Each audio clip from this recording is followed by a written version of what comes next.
Welcome to the Mindful Jiu-Jitsu channel, where today I want to discuss a concept that I think is so important for older grapplers, and that is the efficiency versus effectiveness principle. What is the efficiency versus effectiveness principle? I first heard about this concept from watching Dima Muravani's Rumble Passing Instructional. Dima talks about how he prefers to be efficient with his passing, to tire out his opponents, rather than seeking to be effective and pass as quickly as possible, only to deal with a fresher foe who is more difficult to pin. When Dima articulated this, it made me realise that I naturally apply this concept to my training as much as possible. As an instructor and a grappler over the age of 40 who is on the mat every day, being efficient is definitely more important to me than being effective. So, what is the difference between efficiency and effectiveness? Many people believe that the goal of Jiu-Jitsu is to submit one's opponent as quickly as possible. Therefore, many students will approach sparring with an intent to tap their partners as many times as possible.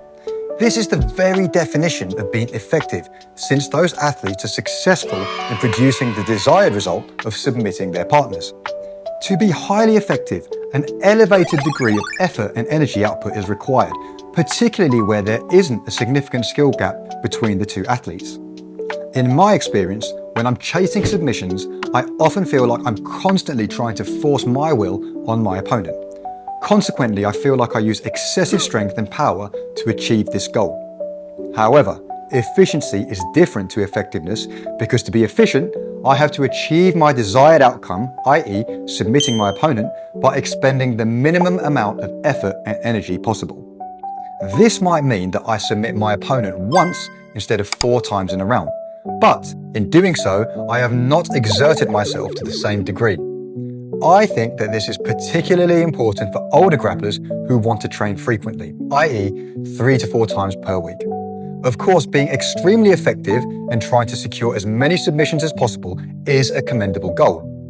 However, bear in mind that every time you submit your training partner, there is the certainty that you will reset in a neutral position. And this means that each time you reset, you will have to go through the struggle of jockeying for a dominant position to go for the next submission.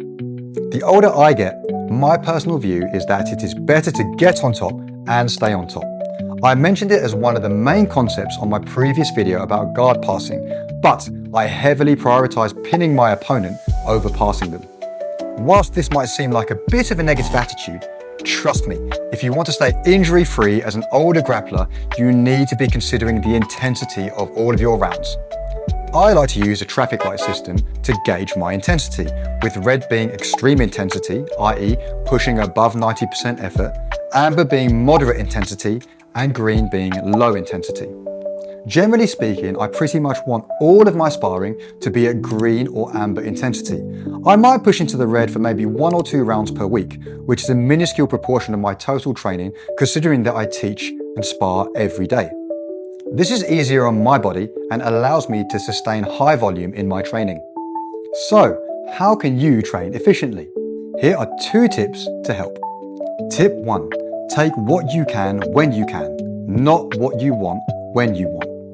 This is a direct quote from one of my first instructors, Mark Walder, and it is a soundbite which has always stuck with me throughout nearly 2 decades of training. I try to apply this advice whenever I'm sparring, and it links nicely to the idea of prioritizing pinning over passing. Often, I will pin my opponent to tire him out or focus on retaining guard from the bottom and wait for them to expose a limb or their neck. Then and only then will I attack the submission. Most of the time, this means that it is probably only in the later stages of a round that I'm starting to shift gears to take advantage of submission opportunities. Tip 2. Focus on using the best possible technique. Perfection is impossible, but in the case of Jiu-Jitsu sparring, I would advise that you try to focus on doing your chosen movement, i.e. sweep, pass or submission, as technically as possible. This means resisting the urge to use excessive strength or power to muscle the technique. As a general rule of thumb, if you can't execute your chosen movement using no more than 75% effort, then I would advise you to bail on it and move on to something else. Forcing it probably means you're trying to take what you want at the wrong moment, i.e. when the opening isn't really there. This will allow you to conserve your energy for higher percentage opportunities as they present themselves later in the round. What are your thoughts on this topic? If you could like the video and subscribe to the channel, I would really appreciate the support. And if you're interested in improving your guard passing, check out this video